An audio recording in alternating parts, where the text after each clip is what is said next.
बातम्यांपासून ते राजकारणापर्यंत प्रत्येक घडामोडीवर बारीक नजर ठेवणारा तुमचा हक्काचा लोकल न्यूज प्लॅटफॉर्म ठाणे दर्पण, ठाण्याचं खरं प्रतिबिंब. ईद ए मिलादची मिरवणूक, नारळी पौर्णिमा आणि रक्षाबंधन हे सण सलग 3 दिवस येत असल्याने ठाणे शहरातील कायदा आणि सुव्यवस्था अबाधित ठेवण्यासाठी पोलीस यंत्रणा सतर्क झाले. सणांच्या काळात कोणत्याही प्रकारचा अनुचित प्रकार घडू नये, धार्मिक तेढ निर्माण होऊ नये, तसेच अफवा आणि चुकीच्या माहितीला आळा घालण्यासाठी पोलिसांकडून विशेष खबरदारी घेतली जात आहे. अफवा पसरविणाऱ्यांवर कायदेशीर कारवाई केली जाणार असल्याचे पोलिसांनी स्पष्ट केले आहे. तसेच संवेदनशील क्षेत्रात पोलिसांकडून रूट मार्च काढला जात असून मिरवणूक मार्ग, बाजारपेठांमध्ये पोलीस बंदोबस्त तैनात केला जाणार आहे. ठाणे पोलीस आयुक्तालयाच्या कार्यक्षेत्रात ठाणे, कळवा, मुंब्रा, दिवा, डोंबिवली, ठाकुर्ली, कल्याण, विठ्ठलवाडी, उल्हासनगर, अंबरनाथ, बदलापूर आणि भिवंडी या शहरांचा समावेश होतो. बुधवारी ईद ए मिलाद, गुरुवारी नारळी पौर्णिमा आणि शुक्रवारी रक्षाबंधन असे सलग 3 सण साजरे होत आहेत. या पार्श्वभूमीवर कायदा आणि सुव्यवस्था अबाधित राहावी यासाठी पोलीस यंत्रणेकडून विशेष खबरदारी घेतली जात आहे. संवेदनशील भागावर विशेष लक्ष केंद्रित करण्यात आले असून मिरवणुका, धार्मिक कार्यक्रम तसेच सार्वजनिक ठिकाणी होणारी गर्दी लक्षात घेऊन पोलिसांनी बंदोबस्ताचे नियोजन केले. गर्दीची ठिकाणे आणि संवेदनशील परिसरात अतिरिक्त पोलीस मनुष्यबळ तैनात करण्यात येणार असून अनुचित प्रकार टाळण्यासाठी गस्तही वाढवण्यात आले. दरम्यान समाज माध्यमावरून अफवा किंवा आक्षेपार्ह संदेश पसरविले जाऊ नये यासाठी पोलिसांकडून विशेष लक्ष ठेवण्यात येत आहे. कोणत्याही प्रकारची अफवा किंवा माती भडकविणारी माहिती आढळल्यास संबंधितांवर कायदेशीर कारवाई केली जाणार असल्याचे पोलिसांकडून स्पष्ट करण्यात आले आहे. सणांच्या पार्श्वभूमीवर पोलीस आयुक्त आशिष डुमरे यांनी धर्मगुरू, मौलवी आणि विविध समाजातील प्रमुख व्यक्तींसोबत बैठक घेऊन संवाद साधला आहे. सण शांततेत आणि उत्साहात साजरे करण्यासाठी सर्वांनी सहकार्य करावे, तसेच कोणत्याही अफवांवर विश्वास ठेवू नये आणि संशयास्पद प्रकार आढळल्यास तातडीने पोलिसांना माहिती द्यावी असे आवाहन देखील त्यांनी केले. नौपाडा येथील राममूर्ती रोड परिसरातील एका पान टपरीवर अन्न व औषध प्रशासनाच्या पथकाने कारवाई केली. या कारवाईत प्रतिबंधित पान मसाला आणि तंबाखूचा साठा आढळून आला आहे. या प्रकरणी पान टपरी चालकाविरोधात नौपाडा पोलीस ठाण्यात गुन्हा दाखल करण्यात आला आहे. राममूर्ती रोड हा अत्यंत वर्दळीचा परिसर असून हजारो ठाणेकर खरेदी तसेच फेरफटका मारण्यासाठी या भागात येत असतात. या परिसराची जुने ठाणे अशी ओळख आहे. मात्र या जुन्या ठाण्यात प्रतिबंधित पदार्थांची विक्री सुरू असल्याचे FDAच्या कारवाईतून समोर आले. राममूर्ती रोड येथील ठाणे रेल्वे स्थानकाच्या दिशेने जाणाऱ्या मार्गिकेवर विना नावाची पानटपरी आहे. या टपरीवर प्रतिबंधित पदार्थांचा साठा करून त्याची विक्री केली जात असल्याची माहिती FDAच्या अधिकाऱ्यांना मिळाली होती. या माहितीच्या आधारे FDAच्या पथकाने टपरीची पाहणी केली. यावेळी पानटपरी चालक अजय पटेल याच्याकडे 13,000 रुपये, 107 रुपये किमतीचा प्रतिबंधित पान मसाला आणि तंबाखू साठा आढळून आला. अधिकाऱ्यांनी हा साठा जप्त केला व अजय पटेल हा मूळचा उत्तर प्रदेशातील बाबुरी येथील रहिवासी असून सध्या तो कल्याणमधील पूर्णिमा टॉकीज परिसरात राहत होता.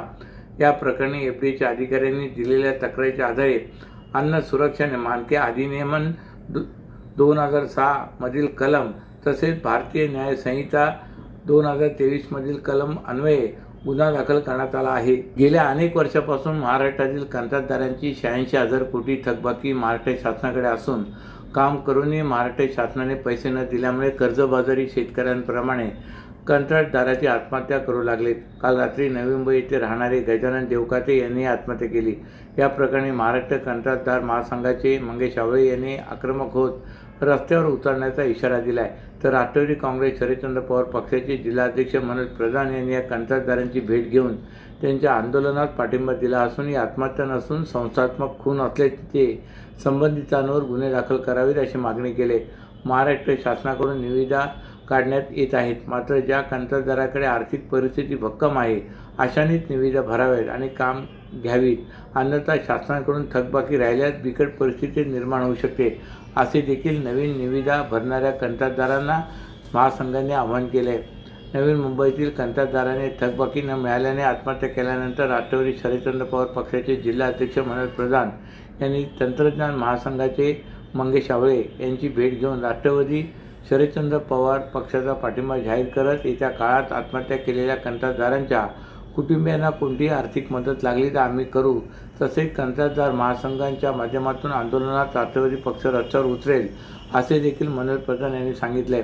या संदर्भात प्रधान यांनी महाराष्ट्र कंत्राटदार महासंघाच्या आंदोलनास पाठिंबा देणारे पत्र दिले. या पत्रात प्रलंबित बिलांमुळे कर्जबाजारी झालेले आणि तणावात आलेले नवी मुंबईतील एक ठेकेदार गजानन भाऊ देवकाते यांनी आत्महत्या केले. देवकाते यांची आत्महत्या म्हणजे संस्थात्मक खून आहे असा आमचा आरोप आहे. जे कोणी देवकाते यांच्या आत्महत्येस जबाबदार असतील त्यांच्यावर गुन्हा दाखल करावा असंही त्यांनी स्पष्ट केलंय. वाहतूक ऑपरेटरसाठी व्यावसायिक वाहने खरेदी करण्यासाठी सोपी आणि विश्वासार्ह कर्ज सुविधा. कर्ज मर्यादा 1 कोटी रुपयांपर्यंत, 5 वर्षांची परतफेडीची मुदत, आकर्षक व्याजदर. TJSB fleet term loan. TJSB सहकारी बँक लिमिटेड, भरोसे का बँक, भविष्य का bank. Asset backed credit loan. व्यवसाय आणि आर्थिक गरजांसाठी मालमत्तेवर आधारित कर्ज. कर्ज मर्यादा 5 कोटींपर्यंत, 120 महिन्यांचा परतफेडीचा कालावधी. विश्वासार्ह वित्तीय भागीदार तुमच्या प्रगतीसाठी. TJSB asset backed credit loan. TJSB सहकारी बँक लिमिटेड, भरोसे का बँक, भविष्य का बँक. तुमच्या व्यवसायासाठी खेळते भांडवल, क्षमता विस्तार, आधुनिकीकरण आणि यंत्रसामग्री खरेदीसाठी विश्वसनीय ओव्हरड्राफ्ट सुविधा. कर्ज मर्यादा 7 कोटींपर्यंत, जलद मंजुरी, 120 महिन्यांचा परतफेडीचा कालावधी. TJSB ODS drop against property. TJSB सहकारी बँक लिमिटेड, भरोसे का बँक, भविष्य का बँक. दादा, दात घासताय ना, मग पाणी का वाया घालवताय? ताई, भांडी घासा नाहीतर फोन पहा, पण नळ का चालू ठेवलाय? अंघोळ झाली ना करून, मग शॉवर चालूच. कपडे धुताय पण पाणी वाया जात आहे, त्याचं काय? गाडी अशी धुताय आणि उद्या पाणी कायमचं संपलं तर? पाण्यासाठी किती जणांची वणवण होते. कित्येक कुटुंबांना तर पाणी मिळतही नाहीये. पाणी बोलत नाही, पण आपण त्याची किंमत जाणली पाहिजे. पाण्याचा अपव्यय टाळा, परिस्थिती भीषण होऊ शकते. प्रत्येक थेंब जपा, पाणी वाचवा. पाणी ही निसर्गाची देणगी आहे. पाणी निर्माण करता येत नाही. पाण्याची बचत हीच पाण्याची निर्मिती. ठाणे महानगरपालिकेतर्फे जनहितार्थ जारी. इस्लाम धर्माचे संस्थापक पैगंबर मोहम्मद यांनी मानवता, बंधुता आणि शांततेचा संदेश दिलाय. या संदेशाचा मानवी जीवनात अवलंब व्हावा या सदहेतूतून ईद ए मिलाद उन नबी निमित्त राष्ट्रवादी विद्यार्थी काँग्रेस शरदचंद्र पवार पक्षाच्या राष्ट्रीय कार्याध्यक्षा तथा नगरसेविका मर्जिया शानू पठाण यांच्या पुढाकारातून मानवी साखळीचे आयोजन करण्यात आले होते. या मानवी साखळीसाठी शेकडो नागरिक रस्त्यावर उतरले होते. पैगंबर मोहम्मद यांनी मानवी मूल्ये, शांतता आणि मानवतेचा संदेश दिला होता. मात्र सध्या जगात अशांतता निर्माण झाली. जगात जे सुरू आहे ते थांबवावे आणि लहान मुलांमध्ये मानवतेची शिकवण रुजावी आणि सदहेतूने ठाणे महानगरपालिकेचे विरोधी पक्षनेते अशरफ शानू पठाण आणि मर्जिया शानू पठाण यांनी या मानवी साखळीचे आयोजन केले होते. वृद्धांचा आदर करणे म्हणजे अल्लाचा आदर करण्यासारखे आहे. तुमच्यापैकी सर्वात उदार तो आहे जो त्याने शिकलेल्या गोष्टी लोकांमध्ये पसरवतो. अल्लाच्या नजरेत महिला पुरुषांपेक्षा जास्त प्रिय आहेत आणि जो पुरुष आपल्या महरम महिलांना आनंद देईल त्याला अल्लाह खूप बक्षीस देईल. खोटे बोलणे तुमच्या उपजीविकेवर नकारात्मक परिणाम करेल आदी संदेशाचे फलक हातात घेऊन शेकडो आबालवृद्ध, महिला, तरुण दारुल फलाह मशिदीसमोरील मानवी साखळीमध्ये सहभागी झाले होते. यावेळी विरोधी पक्षनेते शानू पठाण म्हणाले, आम्ही हा संदेश मानवी साखळीद्वारे गेल्या अनेक वर्षापासून लोकांसमोर आणि नागरिकांसमोर मांडत आहोत की आज जगात जे द्वेषपूर्ण वातावरण आहे, संपूर्ण जगात युद्धजन्य परिस्थिती निर्माण झाली. अमेरिका इराणशी लढत आहे, रशिया युक्रेनशी लढते. संपूर्ण जगामध्ये एक प्रकारे वाईट वातावरण तयार झाले. अशा वातावरणात या परिस्थितीत आज प्रेषितांचा संदेश जगात पोहोचवणे आवश्यक आहे की माणसाला शांतता आणि बंधुत्व याची काय गरज आहे.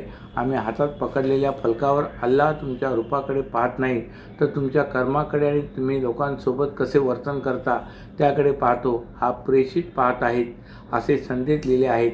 आजच्या मानवी साखळीच्या माध्यमातून त्यांच्या अनेक गोष्टी जगात पोचवायच्या आहेत आणि एक माध्यम तुम्ही आहात. त्यांच्याद्वारे आजच्या दिवशी जगात प्रेषितांनी सांगितलेल्या गोष्टी, प्रेमाचा संदेश आणि शांततेचा संदेश जगात पोचवावा आणि आपल्या देशात, जगात आणि आपल्या राज्यात भाईचारा, बंधुभाव आणि प्रेम मोहब्बत नेहमी कायम राहावी हाच संदेश आहे, असेही पठाण म्हणाले. अमरावती येथील जिल्हा स्त्री रुग्णालयात लागलेल्या आगीत 3 बालकांचा मृत्यू झाल्याच्या पार्श्वभूमीवर ठाणे शहरातील खाजगी रुग्णालयातील अग्नी सुरक्षेची तपासणी करण्यात येणार आहे. आगीच्या दुर्घटना टाळण्यासाठी आवश्यक उपाययोजना करण्यात आल्या आहेत का, तसेच अग्निसुरक्षा यंत्रणा कार्यरत आहेत का याची पाहणी करण्याच्या सूचना ठाणे महापालिकेच्या वैद्यकीय आरोग्य अधिकाऱ्यांनी अग्निशमन विभागाला दिल्यात. अमरावती येथील जिल्हा स्त्री रुग्णालयात आग लागून 3 बालकांचा मृत्यू झाला होता. या घटनेनंतर राज्य सरकारने सर्व शासकीय, खाजगी व धर्मदाय रुग्णालयामधील अग्निसुरक्षा व विद्युत व्यवस्थेचे परीक्षण करण्याचा निर्णय घेतला आहे. रुग्णालयामध्ये तांत्रिक कारणामुळे आग लागण्याचा धोका असतो. वातानुकूलित यंत्रणा तसेच अन्य विद्युत उपकरणामुळेही विद्युत यंत्रणेवर अतिरिक्त भार पडण्याची शक्यता असते. या पार्श्वभूमीवर ठाणे महानगरपालिकेचे वैद्यकीय आरोग्य अधिकारी डॉक्टर प्रसाद पाटील यांनी अग्निशमन दलाच्या मुख्य अग्निशमन अधिकाऱ्यांना खाजगी रुग्णालयातील अग्नी सुरक्षेची तपासणी करण्याच्या सूचना दिल्यात. या तपासणी दरम्यान अग्निसुरक्षा परीक्षण, आग लागल्याचा इशारा देणारी यंत्रणा, धूरशोधक यंत्रणा, अग्निशमन यंत्रे, अग्निशमन हायड्रंट व अग्निशमन लिफ्ट यांच्यासह संपूर्ण अग्निसुरक्षा व्यवस्था कार्यरत आहेत का याची पाहणी केली जाणार आहे. अशाच नव्या आणि ताज्या बातम्यांसाठी ठाणे दर्पणच्या पेजला लाईक करा आणि फॉलो करायला विसरू नका.